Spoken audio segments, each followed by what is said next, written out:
As some of President Trump's supporters stormed the U.S. Capitol today, the newest senator-elect was watching from his home in Georgia, just hours after being declared the winner in yesterday's runoff election. Raphael Warnock is also the pastor at the historic Ebenezer Baptist Church in Atlanta, where Martin Luther King Jr. once preached. And we welcome you now, Senator-elect Warnock, and congratulations on this win. Has it sunk in, and how are you feeling about it at this moment? Thank you so very much. It's wonderful to be here with you, and I'm deeply honored to have been chosen by the people of Georgia to represent them in the United States Senate. I was born and raised in this state, child of Savannah, Georgia, grew up in public housing. I'm one of 12 children in my family. I'm number 11, the first college graduate. I know personally the impact of good public policy. We've been moving all across this state, talking about the importance of leadership in this moral moment in our country. And someone who served the last 15 years as pastor of Ebenezer Baptist Church, where Dr. King preached and where John Lewis worshiped, I can think of no more critical time right now for moral leadership than this moment. No question. And Pastor Warnock, I have to ask you about events on this day. A day after you're declared the winner in that runoff, you see what's happened at the U.S. Capitol today. What does that say to you about the institution where you're about to serve and represent the state of Georgia? Well, what we need in this moment is folks who are committed, leaders who are committed to the people. This is what happens when you have leaders who don't have a moral compass, who are willing to do anything to stay in power. And this is the extreme expression of that. But for too long in Washington, we've had politicians who are so focused on the next election that they're not thinking about the next generation. And this is the kind of craven act that we're witnessing right now for the sake of positioning oneself for a presidential election 4 years from now is shameful. It's way beyond the pale. And the folks who have participated in this today, who have aided and abetted this kind of action, will be remembered by history. This is a terrible moment in the life of our country. It's a dark moment. But, you know, even in the midst of that darkness, there are glimpses of light. And I'm very proud of the people of Georgia. They elected an African-American pastor of Dr. King's church, the first Black senator from Georgia, and a young Jewish man, the son of an immigrant, a mentee of John Lewis, in this defining moment in our story, reminding us of the covenant that we have with one another as an American people. I want to ask you about that, but I first want to ask you, we assume that the people who were responsible for some of the things that happened at the Capitol today, there are going to be prosecutions. Do you think anything should happen to President Trump? Should there be some sort of either prosecution, or what do you think should happen? Because I think many people agree President Trump encouraging people to come to Washington in support of his belief that he was cheated out of his election, of this election, led to what happened at the Capitol. Well, there'll be time to think about that. And look, I think it's a mistake for us as a country when we take stock of what's happened over the last few years. If we extract Donald Trump from that equation, I think we miss an important moment for the country. We can't talk about him without regard to what gave birth to him.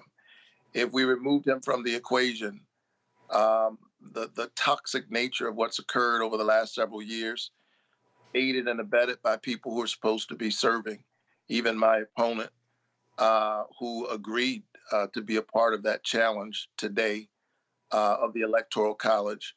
That's what has to be addressed. Otherwise, the country is still in a place that leaves all of us imperiled. We've got big problems in our country.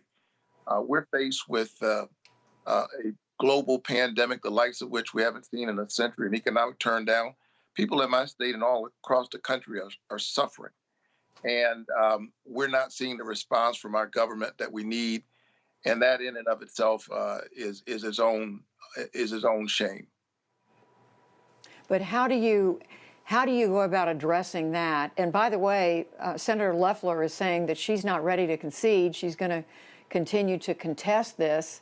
I mean, how do you go about both dealing with the wrongs that have been done and trying to bring people together at the same time? I mean, you have a very divided state of Georgia right now, just as you have a very divided United States. Well, we are a nation of laws, and I think we have to be reminded of that. Laws have to be enforced, and there will be time to talk about that and to work through that. But as I've been moving across our state as a candidate over the last several weeks, I have had the privilege of talking to Georgians, and they're wondering, when are they going to get some real relief? I mean, since the Senate was meeting today, we should have been voting on the $2,000 stimulus check. There are folks who haven't seen relief in months, and they're literally barely keeping their heads above water, and then they turn on their television. And we've seen such a violent and awful display today, but it is a part of an ongoing kind of circus atmosphere that we've seen far too long in Washington, a big disconnect between what's happening in D.C. and where people actually live. The politicians have made the politics all about themselves. And today we've seen just the worst expression of what happens when that goes unchecked.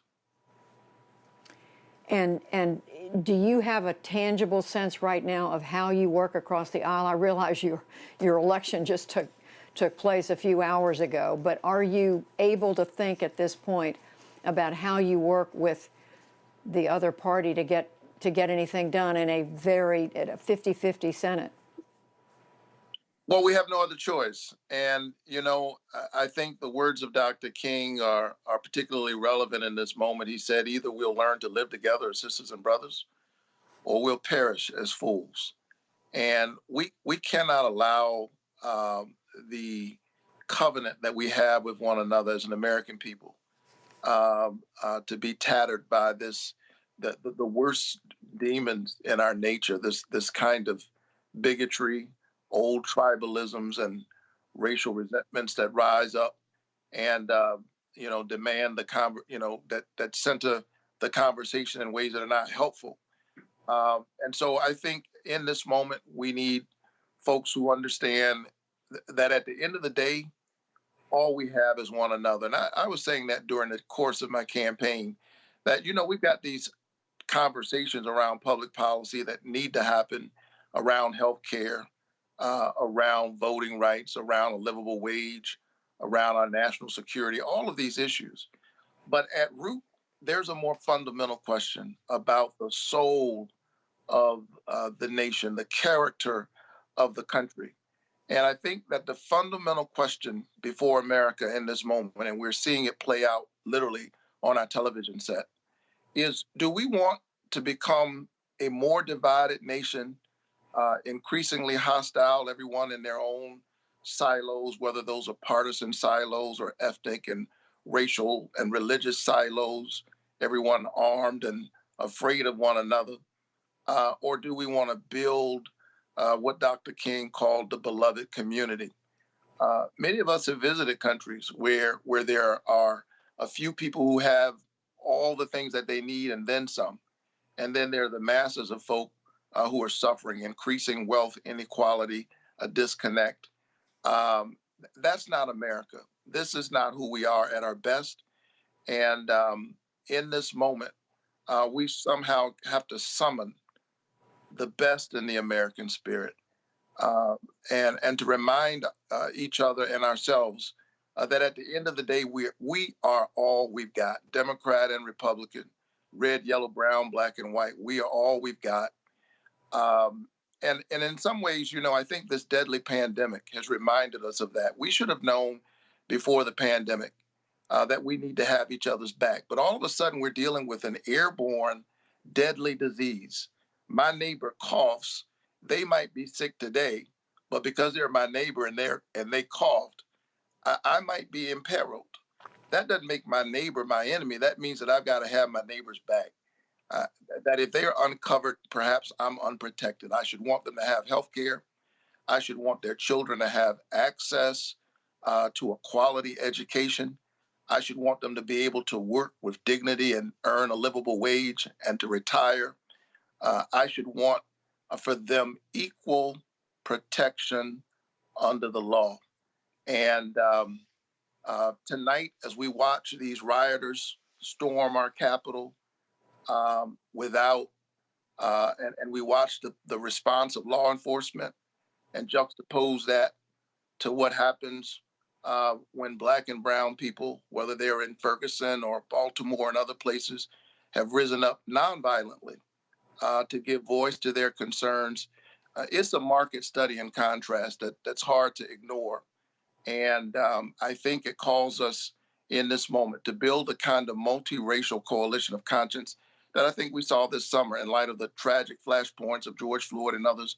We saw Americans of all colors, multi-generationally, march out into the streets, masked up against one virus, COVID-19, in order to wage war against the virus of bigotry and racism and xenophobia. We need that kind of spirit, and we need it now more than ever. Reverend Raphael Warnock, who made history today by becoming the first Black American elected United States Senator from the state of Georgia. Congratulations, Senator, on your hard-fought win. Thank you so much for joining us. Thank you so much.